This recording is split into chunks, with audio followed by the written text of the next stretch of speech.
안녕하세요. 오늘도 사연살롱을 찾아주셔서 감사합니다. 저는 현재 속초로 이사해 친정엄마와 단둘이 살고 있는 30대 여성입니다. 남편과는 재작년에 최종 이혼 판결이 났고요. 이혼까지 꼬박 1년이 걸렸네요. 제 이혼 의사는 확고한데 이놈의 남편놈이 지 잘못은 생각도 안 하고 이혼만큼은 못하겠다 끈질기게 버텼거든요. 하지만 한번 사는 소중한 인생, 또다시 그딴 인간들에게 희생하고 싶지 않아 저는 흔들리지 않고 소송을 밀어붙였고, 그렇게 얻게 된 이유는 저에겐 전쟁에서 얻은 성과나 다름이 없었는데요. 지금부터 제가 어떤 사연으로 이혼하게 되었고 속초로 이사까지 하게 되었는지 그 이야기를 들려드릴게요. 아마 제 사연을 끝까지 들으신다면 세상 천지 믿을 놈은 없다는 걸 아시게 될 거예요. 우선 제 이야기를 조금 해보자면 저는 아주 어릴 때부터 엄마와 단둘이 살았습니다. 언제였는지 정확히 기억은 나지 않는데 저희 친정엄마가 이혼하셨거든요. 그리고 아빠는 저를 단 한 번도 보러 오지 않으셨고, 지금이야 부모가 갈라서면 아이 양육비에 대해 철저하게 하려 노력하지만 엄마 말에 의하면 그때는 그런 것도 없이 그냥 이혼했다고 하셨어요. 지금 생각하면 그땐 나도 어리고 무지했지. 그냥 네 아빠랑 안 살면 그걸로 된다고 생각했어. 맨날 술 먹고 돈 생기면 딴 생각하는 네 아빠 지긋지긋했거든. 이렇게 말씀하셨는데, 그래서 친정엄마는 저 키우느라 혼자 힘들게 사셔야만 했죠. 아침 일찍 출근해 밤 늦게까지 일을 하셨거든요. 그러니 어렸던 저는 얼마 얼굴 보는 게 하루 중 자는 시간 빼고 3-4시간도 채 되지 않았는데요. 그래서 웃긴 얘기지만 사춘기가 왔어도 받아줄 엄마가 없다 보니 사춘기가 온지도 모르고 지나갔어요. 저희 엄마는 저를 보며 늘 그러셨거든요. 세아야, 엄마가 바쁘다는 핑계로 잘 못 챙겨줘서 항상 미안해. 그리고 엄마 없이도 뭐든 잘해주는 세아가 있어. 엄마 늘 고맙다. 이렇게 말하는 엄마에게 철없이 투정이나 짜증을 부릴 수는 없었어요. 사춘기도 결국 자리 봐가면서 부리는 앙탈 같은 거더라고요. 그리고 저 때문에 고생하는 엄마라는 걸 너무나도 잘 알고 있었기에 엄마 손이 부족하다는 이유로 엇나갈 수도 없었는데요. 그냥 저는 어쩔 수 없는 환경에 철이 빨리 들었어요. 그리고 애석하게도 그다지 공부는 소질이 없었는데 서울권은 고사하고 수도권 대학도 저에겐 꿈의 대학이었죠. 그래서 고민을 많이 했어요. 저희 집이 넉넉한 것도 아닌데 지방대를 간다고 그 비싼 등록금을 쓰는 게 맞는 건가? 그런 현실적인 고민을 했더랬죠. 그런데 저희 엄마는 생각이 달랐어요. 지방대도 대학이라며 가서 대학 생활도 하고 거기서 필요한 공부를 하면 되지 않겠냐고 하셨는데, 솔직히 대학은 가고 싶었거든요. 그저 가난한 살림에 이렇다 할 대학도 아닌 지방대를 가겠다 하는 게 엄마에게 미안해 망설였는데, 저는 엄마의 말에 충청권의 대학을 진학했어요. 그리고 엄마에게 부담을 주고 싶지 않아 대학에 가서는 공부에 열을 올리는 학생이 되었는데요. 그래서 교수님이 저를 무척이나 예뻐해 주셨죠. 그에 따른 효과로 학점도 잘 나왔고요. 그러니 대학에 들어가고 나서는 전액 장학금은 아니더라도 매 학기마다 상당수 장학금을 받아 엄마의 부담을 덜어드렸는데, 그러면 엄마는 또 저를 너무 대견해 하셨어요. 그런 칭찬 속에 저는 제 꿈을 찾았고, 그 꿈은 사회복지사였는데요. 부끄러운 말이지만 제가 전공을 선택할 때 당시 담임선생님의 판단으로 사회복지과를 정했거든요. 단순히 지방대라고 해도 그 분야가 전망이 밝고 지역을 타지 않으면서 학벌을 크게 따지지 않는 직종이라며 저에게 사회복지과를 추천해 주셨는데, 제가 평소 학교에서 보인 모습도 한몫했던 것 같아요. 제가 원래 남들 잘 안 보는 사소한 것도 혼자 신경 쓰고 누군가를 돕고 희생하는데 별 거리낌이 없었어요. 오히려 내가 할 수 있는데 나 편하자고 안 하면 그게 두고두고 신경이 쓰이는 그런 아이였어요. 그러니 어찌 보면 사회복지과가 제 적성에 딱이었는데, 실제로 대학에 들어와 공부를 하니 점점 그 일을 정식으로 하고 싶다는 생각이 강하게 들더군요. 그리고 목표가 생기니 공부도 더 잘 되는 것 같았는데요. 나름 공직이라면 공직이라 더 뜻을 품었던 것 같아요. 하지만 사회복지과를 졸업한다고 해서 바로 사회복지사가 되는 건 아니었으니 저는 공시를 준비하게 되었는데 이게 참 쉽지 않더군요. 졸업 후에도 공시생 신분을 벗어나지 못했거든요. 게다가 왜 이리 한 해가 지나면 지날수록 응시자는 늘어가는지 경쟁률도 점점 높아졌는데 매년 자신감을 잃어가는 것 같았어요. 그래도 옆에서 많은 지원을 해준 엄마를 위해 저는 포기할 수 없었고, 여기서 더 솔직히 얘기하자면 저는 당시 이거 아니면 딱히 할 수 있는 일도 없었어요. 그러니 더욱 죽기 살기로 할 수밖에 없었죠. 사실 그 사이 취직을 해볼까 하고 작은 회사들에 이력서를 넣어보기도 했는데 지방들을 나온 저를 채용해주겠다는 회사는 단 한 군데도 없었어요.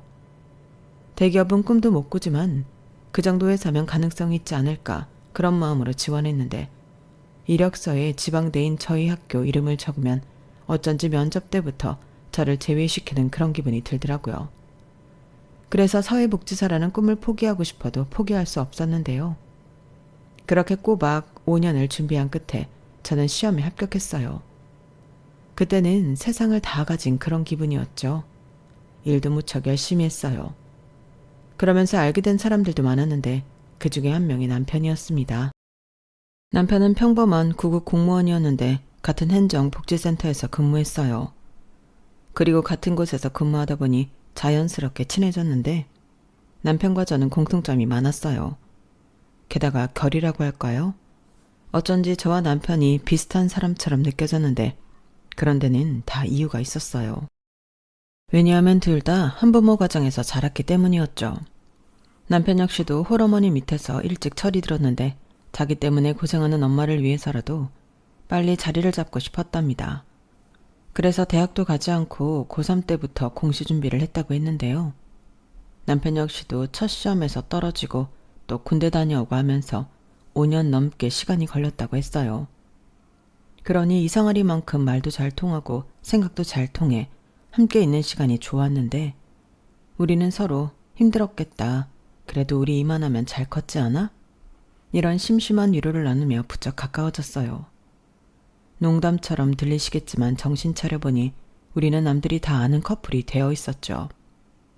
그리고 연애만 꼬박 4년을 넘게 했는데 결혼하지 않으면 이상한 일이었어요. 남편은 중간에 다른 곳으로 발령이 나기도 했는데 저희 두 사람의 마음은 변하지 않았죠. 그리고 남자치고는 살가운 구석이 많았던 남편은 자기 집에 저를 종종 초대했는데요. 그래서 연애할 때부터 시어머니와 자주 만났어요.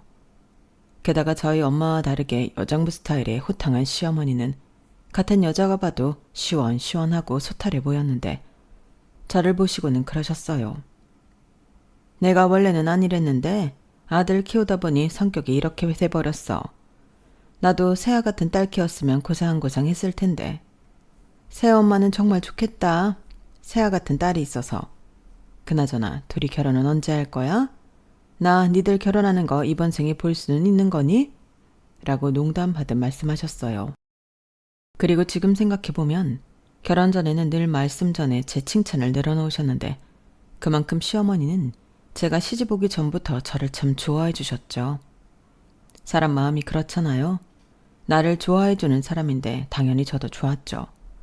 그러면서 무슨 자신감인지 나는 결혼해도 시어머니와 갈등 뭐 이런 건 없을 거라고 생각했는데요. 제가 순진했어요. 하늘의 별도 달도 다 따다주고 저를 위해서라면 죽을 수도 있다는 남자는 결혼 후 자기밖에 모르는 천하의 못난 사람이 되었거든요.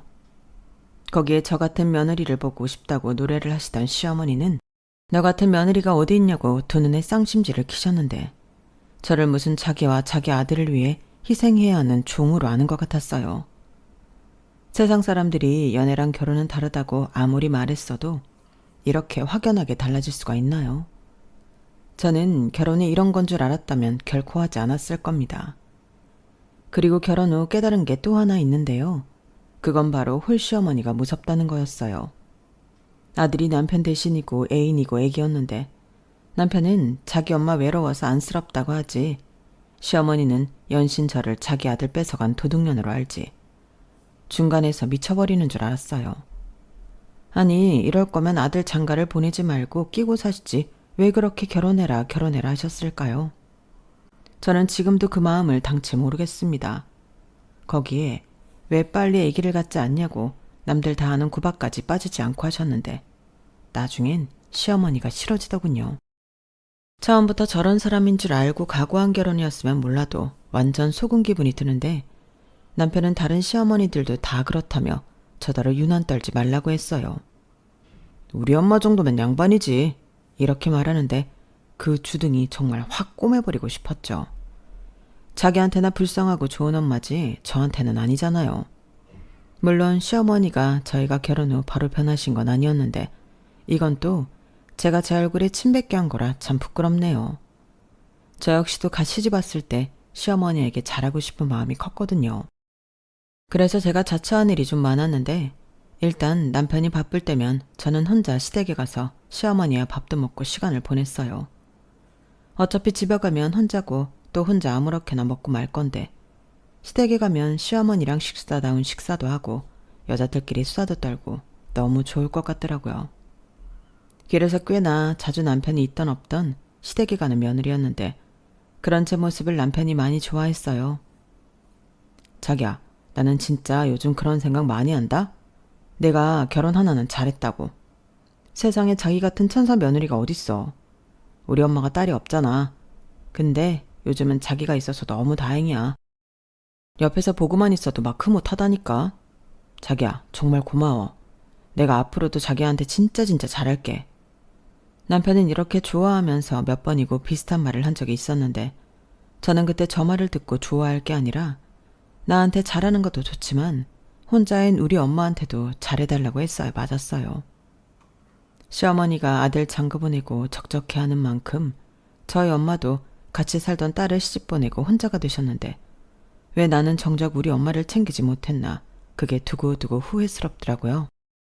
다만 변명을 좀 하자면 저희 엄마는 시어머니에 비해 젊기도 했고 계속 직장 생활을 하고 있어서 시간도 잘 맞지 않았는데 그에 반면 시어머니는 연세가 좀 있으셨죠.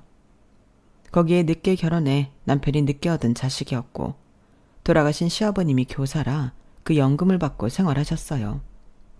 그러니 소일거리가 있으면 좀 하시긴 했어도 평상시 집에 혼자 TV나 보시고 계시는 게 다였는데 그래서 저희 엄마보다는 시어머니를 더 챙기게 되었죠.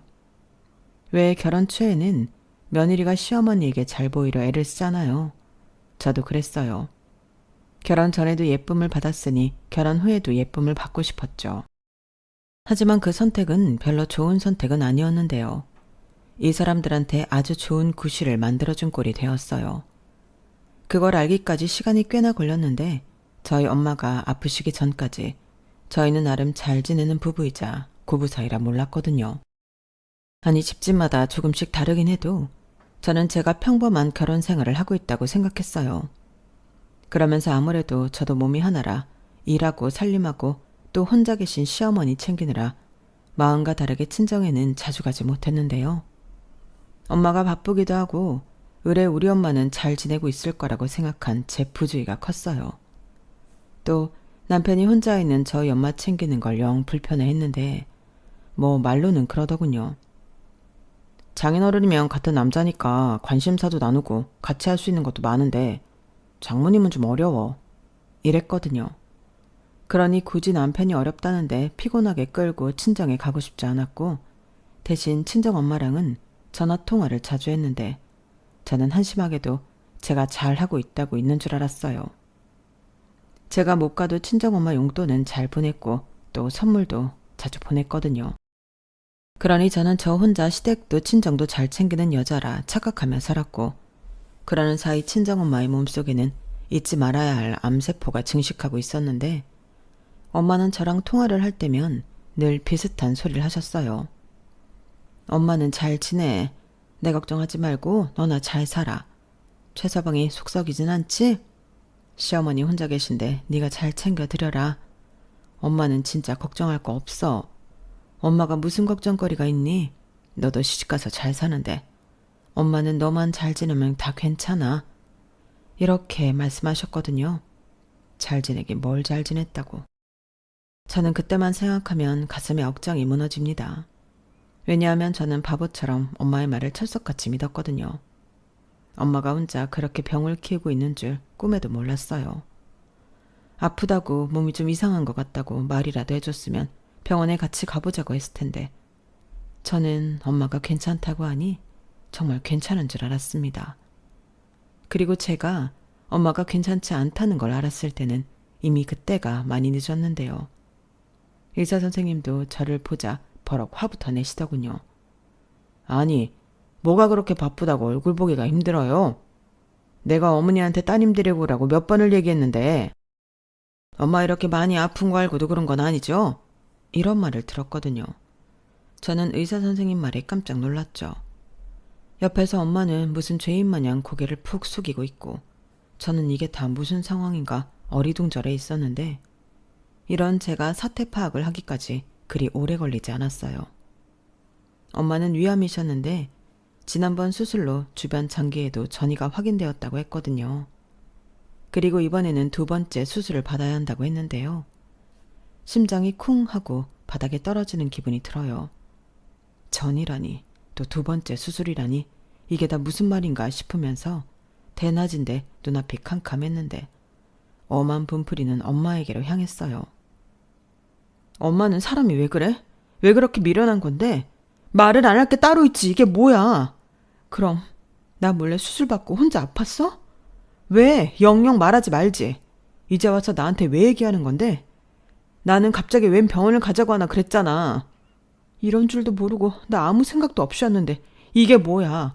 왜 사람을 나쁜 사람으로 만들어? 다 괜찮다며. 엄마 잘 지낸다며. 이게 잘 지내는 거야? 이게 괜찮은 거야? 저는 있는 힘껏 그렇게 엄마한테 사춘기 때도 못했던 화를 냈어요. 그러자 엄마는 어쩔 줄 몰라 하며 연신 저에게 미안하다는 말만 되풀이하셨는데 그때는 그 미안하다는 말이 참 듣기 싫더군요. 엄마가 아니라 무심한 내가 싫었던 건데 저는 그것도 나중에 알았어요. 사야, 엄마가 미안해. 엄마는 너 생각해서 부담 줄까 봐 그랬지. 엄마 진짜 괜찮아. 또 그 소리. 엄마 진짜 짜증나. 키울 게 없어서 병을 키워? 이러는 게 더 나 부담 주는 거야. 그럼 나 몰래 수술은 어떻게 받았는데? 그건 네 외삼촌한테 부탁했지. 그때는 그냥 간단하게 암세포 제거만 하면 되는 줄 알았는데 전이가 됐다고 하더라고. 그래서 다 제거를 하지 못했다고 해서 항암도 하고 그러다가 다시 수술로 제거하는 게 좋은 것 같다고 하는데 네 외삼촌도 너한테 빨리 얘기하라고 하도 성화를 부리는 거야. 아니면 자기가 너한테 연락한다고 하는데 엄마도 별 수 없었지. 보호자 없이 수술 받을 수는 없으니까. 내가 진짜 못 살아. 엄마 왜 그렇게 미련해? 딸 뒀다 뭐해? 왜 딸이 있는데 외삼촌한테 아쉬운 소리를 하냐고. 내가 외삼촌보다 불편한 사람이야? 그야 미안하니까. 넌 엄마 때문에 고생을 많이 했잖아. 진짜 싫어. 그놈의 미안하다는 말 좀 그만하면 안 돼? 그렇게 미안하면 나한테 미안할 일을 만들지 마. 저는 그동안 철든 딸 행색은 다 해놓고 그때는 그렇게 있는 대로 아픈 엄마한테 짜증을 부렸어요. 그리고 무섭고 두려운 마음에 울기도 많이 울었는데 정신을 차려야만 했죠.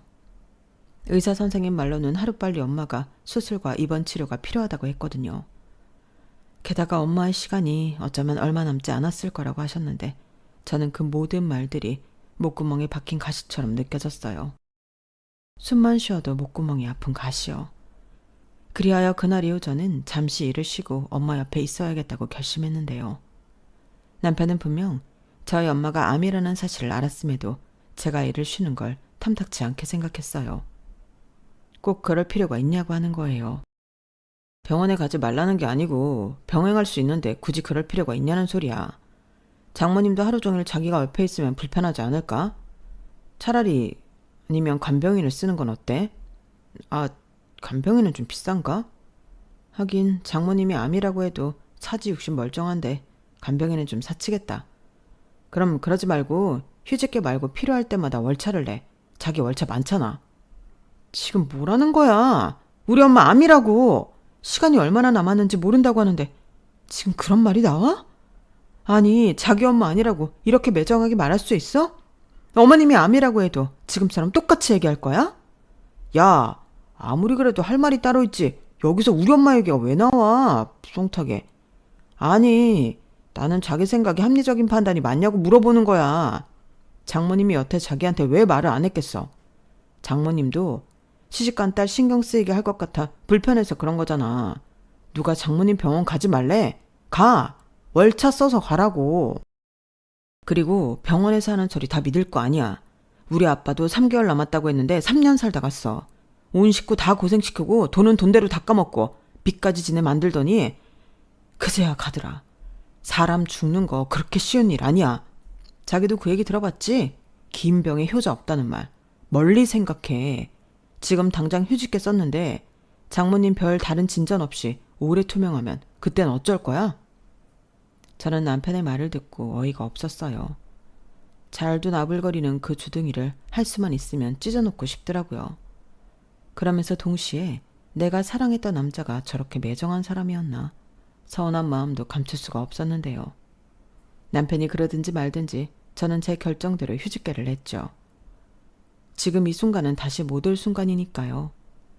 그리고 하루하루 엄마와 보내는 시간을 소중하게 보내겠노라 다짐했는데 이런 제 마음을 남편은 끝내 알아주지 않더군요. 아니, 알아주지 않아도 괜찮은데 남편은 자꾸만 제 신경을 긁어댔어요. 자기 너무한 거 아니야? 장모님 챙기는 것도 좋은데 나도 챙겨야지. 빨래가 이게 뭐야? 셔츠가 다 구겨졌잖아. 그리고 냉장고에 있는 거 반찬 가게에서 사온 거지? 그거 전부 맛없어. 휴직계도 냈는데 시간 많잖아.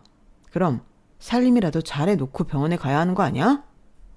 뭐라고? 내가 휴직계를 낸 게 살림할 시간 벌려고 했어? 그렇게 불만이면 자기가 해. 반찬 가게에서 사온 게 뭐? 나도 자기 생각해서 사다 놓은 거야. 내가 못 만들어주니까.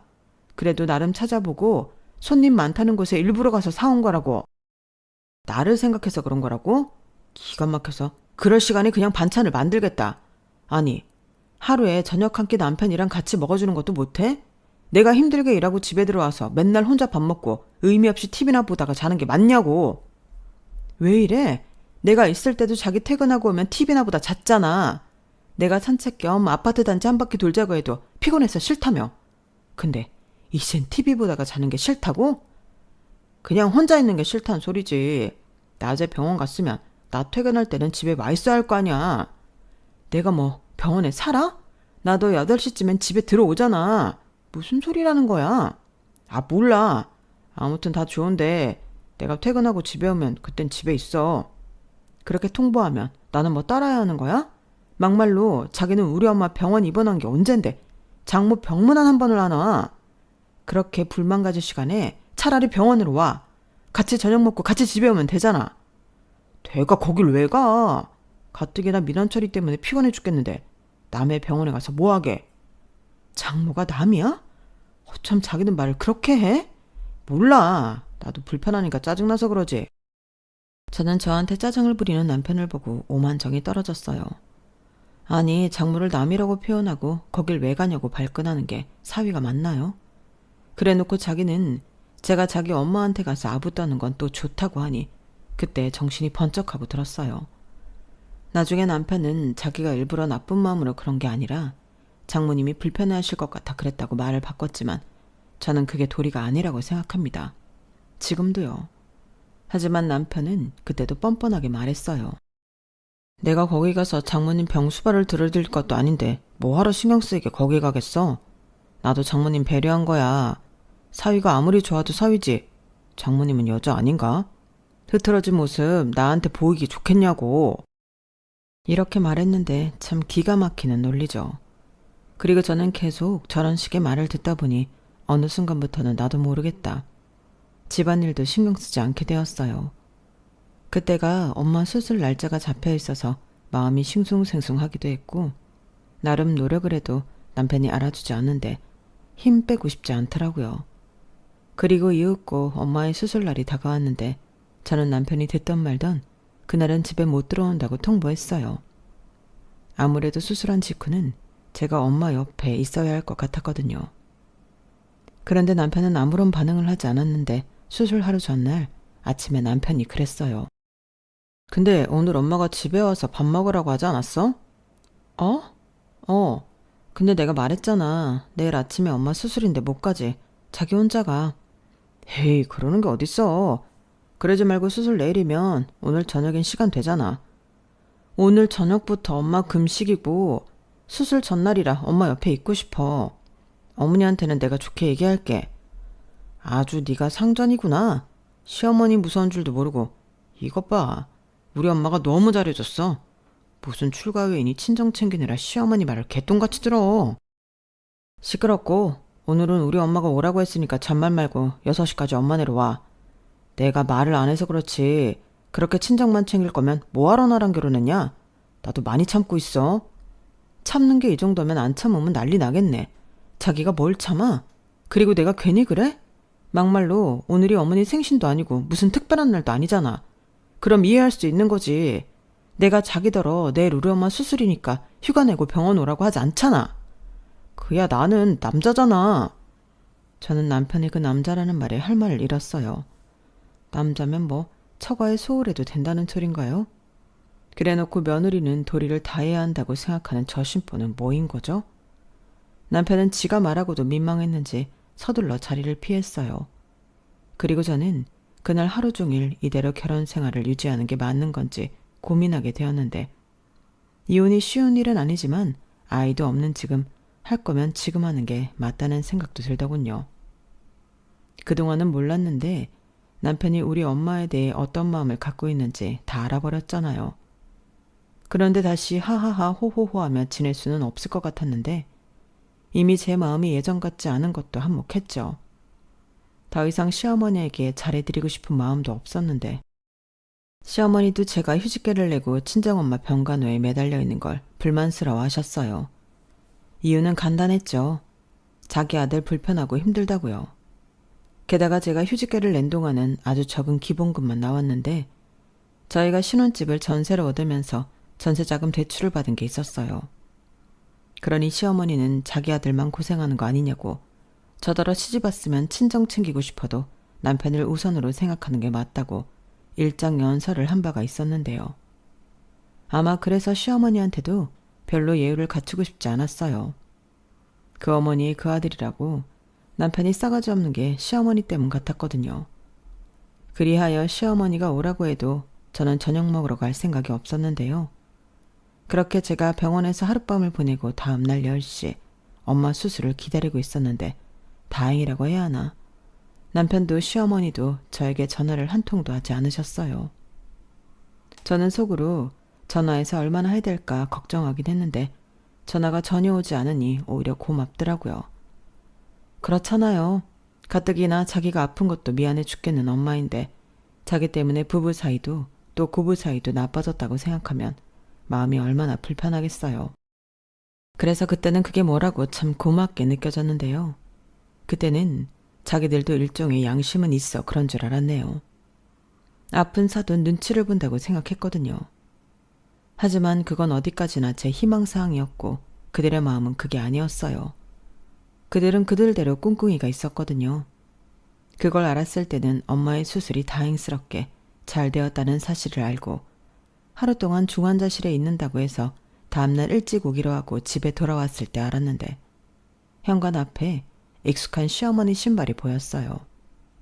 그리고 현관 중문을 여니 시어머니의 목소리가 까랑까랑하게 들렸는데 저를 보자 눈배와 눈빛이 달라졌어요. 그때 새삼 다시 소름이 돋더군요.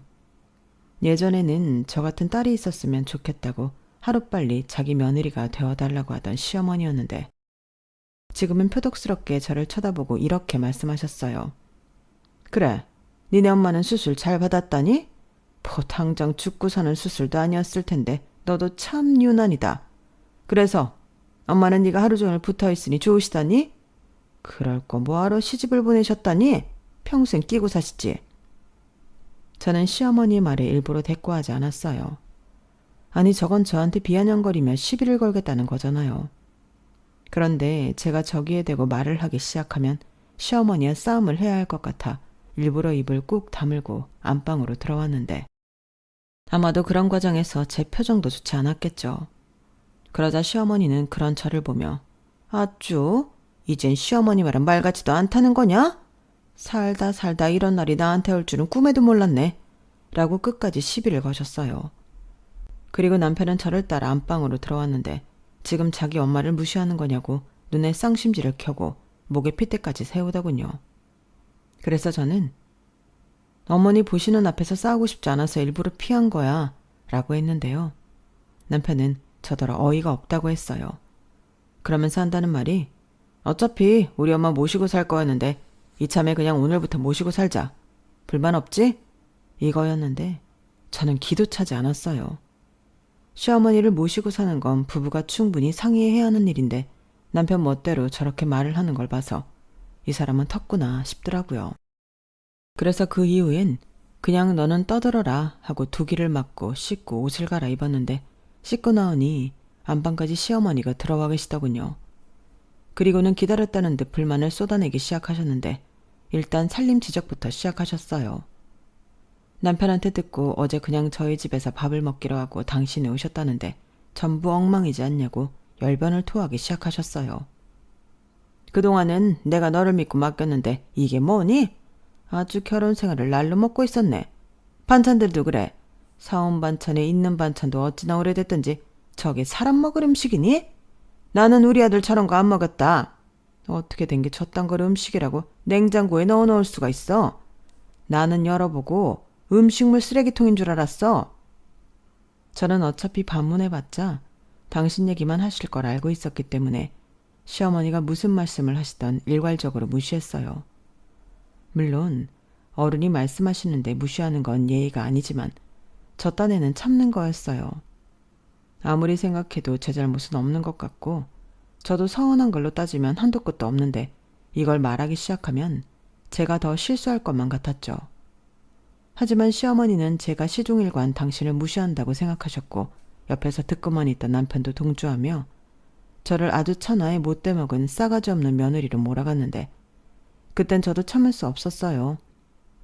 그래서 입 아프지만 저도 서운하고 불만인 걸 모두 이야기했는데 역시나 제 말은 전혀 들을 생각이 없더군요. 어머니, 저도 서운한 것 따지면 너무 많아요. 어머니 전에는 저한테 이러지 않으셨잖아요. 그리고 제가 괜히 그래요? 저희 엄마 아프시고 오늘 수술 받으셨는데 말이라도 좋게 엄마 괜찮으시냐고 엄마 괜찮을 거라고 해주실 수 있는 거잖아요. 저 사람도 그래요. 장모 불편하다고 한 번을 병원에 가질 않는데 저라고 좋겠어요? 그래도 저런 남편 집에서 굶을까봐 반찬 사다 놨는데 사온 반찬 싫어하고 투정 부리고 그래서 내버려 뒀어요. 먹고 오던 배달시켜 먹던지 자기 먹고 싶은 거 먹으면 되죠. 애도 아니고 다 큰 성인이 끼니를 챙겨줘야만 먹어요? 어머니도 그래요. 어떻게 아들 반찬 걱정 되시면 어머니야말로 아들 장가 보내지 말고 평생 끼고 사시지 그러셨어요. 뭐야? 너 지금 말 다 했냐? 전에는 그렇게 결혼 언제 하냐고 그러시더니 결혼하니까 이렇게 태도를 바꾸시면 이러시려고 저 빨리 시집오라고 한 거였어요? 저는 그런 줄도 모르고 어머니랑 잘 지내고 싶어서 노력 많이 했는데 억울해요. 네가 아주 막가자는 거구나. 그래서 뭐 내가 잘못했다는 소리를 하고 싶은 거야? 사과라도 하라는 소리냐?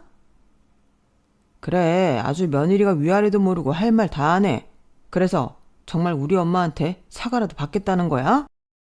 조용히 해. 남자가 중간에서 중간 역할을 못할 망정 이간질 시키면 좋냐? 그래서 자기가 얻는 게 뭔데? 막말로 맞벌이 하는데 왜 집안일은 내가 다 해? 자기도 해야지.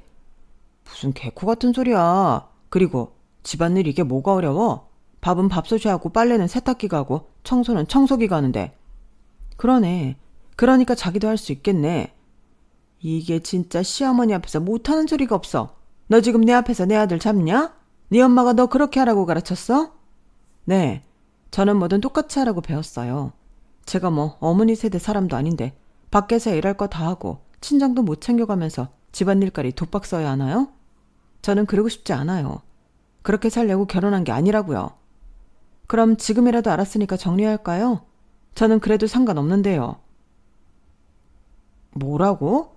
지금 이혼하자는 거야? 최세야, 너 말 함부로 한다. 네가 그렇게 말하면 내가 뭐 겁먹을 줄 알아? 어디서 너야? 그리고 내가 겁먹으라고 이런 말 하는 걸로 보여? 나도 이번에 우리 엄마 아프고 나서 깨달은 게 많다고. 아우 시끄럽다. 아무리 그래도 이게 시어머니 앞에서 할 소리냐? 왜 니네 엄마는 아파서 잘 사는 자식들 분탕질하게 만드니? 그냥 혼자 조용히 아프시든가. 뭐라고요? 어머니야말로 말씀이 심하시네요. 나중에 어머니 아프실 때 제가 똑같이 하면 돼요? 조용히 아프시지 왜 우리한테 말씀하시냐고요? 뭐야? 엄마, 안 되겠다. 나 그냥 이혼할게. 저런 며느리 뭐 좋다고 봐줘. 나도 미련 없고 엄마도 포기해. 잘 됐네. 그래. 우리 이참에 깨끗하게 갈라서자. 지금 보니까 내가 잘못한 게 맞네. 엄마랑 살아야 하는 사람을 내가 데리고 왔어. 어머니, 아들 돌려드릴 테니까 이제 남의 집 딸한테 그만하세요. 저는 이혼 얘기까지 하고 그제야 속이 뻥 하고 뚫리는 것 같았어요. 아무리 좋은 마음으로 이해하려고 해도 이 사람들은 답이 없어 보였는데 지금 이 꼴을 보고 참는다면 다음에는 어떤 꼴을 봐야 할지 두렵더라고요. 그래서 아예 제 짐을 챙겨 집을 나왔는데 남편과 시어머니는 눈 하나 깜짝하지 않았어요. 그리고 저는 친정으로 갔는데 어차피 엄마는 병원에 계시니 친정에 혼자 있는 게 세상 편하더군요. 앞으로 어떻게 할지 생각하기도 좋았고 이윽고 저는 내일 당장이라도 마음 바뀌기 전에 이혼 서류에 도장을 찍어야겠다고 생각했는데 하루 전만 해도 기고만장했던 남편은 이젠 이혼을 못 해주겠다고 태도를 바꿨어요. 저 같은 사람은 정신머리를 뜯어 고쳐줘야 한다나요? 진짜 기가 막히는 소리였죠. 그래서 바로 저는 변호사 사무실, 로펌 등을 여러 곳 돌아다니며 상담을 받았고 그 중에 가장 신뢰가 가는 곳에 이혼 소송을 맡겼는데 소장을 받은 남편은 불이 나게 저에게 연락을 해왔어요. 당연히 받지 않았죠. 그러자 불편해서 오기 싫다던 저희 엄마 병원을 지발로, 그것도 자기 엄마를 데리고 나타났는데요. 전에 기세는 어디로 가고 미안하다고 사과를 하더군요. 저희 엄마는 어리둥절하셨고 저는 그들의 태도에 더 화가 났어요. 아무것도 모르는 저희 엄마를 이용하겠다는 꼼수가 보였으니까요. 그래서 어차피 알게 될 거 저는 엄마에게 그간 있었던 일을 그 사람들 들으라고 모두 말했고 저희 엄마는 많이 놀란 듯 남편을 쳐다봤어요. 그러자 남편도 민망했는지 땅바닥만 쳐다봤는데 처음으로 저희 엄마가 단호하게 말씀하셨죠. 그래서 너는 이혼 소송을 하겠다는 거지? 잘했다. 저런 집구석에 들어가 살아봤자 네 속만 썩어. 엄마가 해봐서 하는데 저런 인간들 보고 살 바에는 혼자 사는 게 훨씬 낫다. 개똥밭에 굴러도 이승이 낫다는 말처럼 이혼 몇 딱지 안고 살아도 저런 집구석 며느리로 사는 것보다 낫지? 이렇게 말씀하셨는데 남편도 시어머니 눈이 동그래졌어요. 평소 저희 엄마 심성을 알고 있던 남편과 시어머니셔서 자기 생각과 다른 저희 엄마의 태도에 많이 놀란 듯 보이더라고요. 그리고 대망의 이혼 소송이 진행되었는데 흔히 이혼 소송은 거의 진흙탕 싸움이라고 하더니 그 말이 꼭 맞았어요. 그러면서 또 그들의 못된 심보를 알게 되었는데 남편은 제가 자기 엄마를 당연히 모실 거라고 생각하고 있었고 시어머니는 자기 대신 집안일 다 해주는 며느리 효도받을 그럴 노후 계획을 세웠더라고요. 저도 모르는 저의 미래 계획에 진심 또다시 소름이었는데 지금 생각해보면 남편도 남편이지만 시어머니가 저희 이혼을 적극 반대하셨어요. 이제 와서 다 큰아들 뒷바라지 다시 하기 싫다는 거였죠. 친엄마도 그런데 피 한 방울 섞이지 않은 저는 오죽할까요? 오만정이 다 떨어지고 인간적으로도 실망스럽게 그지없던 남편을 저는 더는 남편으로 봐줄 마음이 없었어요. 그렇게 밀고 나간 이혼 소송이었는데요. 시간은 걸렸지만 제가 뜻하는 대로 제가 승소했죠. 사실 제가 진다는 건 말도 안 되는 일이었는데 요즘 세상이 어떤 세상인데 한 여자의 인생을 날로 먹을 수가 있겠어요. 그것도 제가 원하지 않는다고 했는데 말도 안 되는 일이죠. 그리고 이혼 소송을 하면서 재산 분할도 확실하게 반반했는데 남편은 이혼하는 것도 억울한데 돈까지 나눠야 하냐고 길길이 날뛰었어요. 참 보기 흉하더라고요. 하지만 이윽고 판사님이 그 재산을 혼자 만들었냐고 따끔하게 혼을 내주셨는데 어찌나 속이 후련했는지 모릅니다. 다행인지 불행인지 아이가 없어 양육비 분쟁도 할 필요 없던 저희 두 사람은 그렇게 다시 남남이 되었어요. 그리고 저는 그와 동시에 남편과 시어머니 버전을 차단해버렸는데요. 공무원 사위가 소문이 진짜 금방 퍼지거든요. 아니나 다를까 남편이 제가 휴직계를 내고 쉬고 있으니 먼저 선수치며 이상한 소문을 내기 시작했어요. 그런데 평소 주변 관리를 어떻게 했는지 자기대로 저를 욕하는 사람은 별로 없었는데요. 저라고 친한 사람들이 없었겠어요. 그리고 평상시에도 제가 이런저런 이야기를 했던 게 있어서 그들이 저를 옹호해 준 것 같더라고요. 그러니 제가 다시 복직했을 때는 저도 모르는 사이 소문의 폭풍이 한 차례 지나간 후였는데, 그래도 남의 일에 관심이 많은 사람들은 저에게 와서 사실 확인을 하고 싶어 했어요. 저는 그런 사람들에게 친히 자세히 설명해줬고 며칠을 그렇게 하니 이 다음은 제가 말할 필요도 없이 전 남편은 이기적인 천하의 못된 남편이자 사이로 낙인이 찍혀버렸는데, 솔직히 자기 무덤 자기가 판 거죠. 왜 그것들이 자기한테 결코 유리하지 않다는 걸 몰랐을까요? 저리 띨빵한 인간인 줄 알았으면 애당초 결혼도 하지 말걸. 저는 헤어진 후에도 결혼을 후회했습니다. 그래도 그때 당시는 좋다고 한 제 결정이니 남 탓할 것 없다고 생각하며 현실을 받아들였는데요. 일단 저희 엄마 간호가 먼저였어요. 병원에서 시간이 얼마 남지 않았을지도 모른다고 했지만 2차 수술 후 엄마는 급속도로 건강을 회복하셨고, 다행히 암세포가 더는 퍼지지 않고 있었는데요. 의사 선생님 말로는 2차 수술로 암세포를 모두 제거했다고 하셨어요. 그러니 저희 모녀에게도 희망이 생겼는데 엄마도 살고자 하는 의지, 또 건강해지고 싶다는 의지가 충만해서 예후가 좋은 것 같다고 하셨는데요. 아마도 이혼한 딸, 당신이 또 건사해야 한다는 그 마음 하나로 의지를 다지지 않았나 생각합니다. 저는 자식이 없어 그 마음을 다 이해하지 못하는데 엄마는 정말 대단한 것 같아요.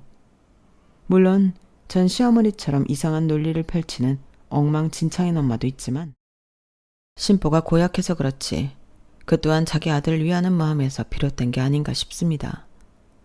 이혼 소송이 끝나고 다행히 지금은 물 좋고 공기 좋은 속초로 정근과 동시에 이사도 왔는데 모든 것이 만족스러워요. 모든 병은 마음에서 시작된다고 하더니 엄마는 속초에 온 후로 늘 웃으셨거든요. 그리고 그 효과인지 이젠 암수술을 2번이나 받았다고 하면 주변에서 깜짝 놀랄 정도로 건강을 회복하셨는데, 그 이후 저는 엄마와 한 가지 약속을 했습니다.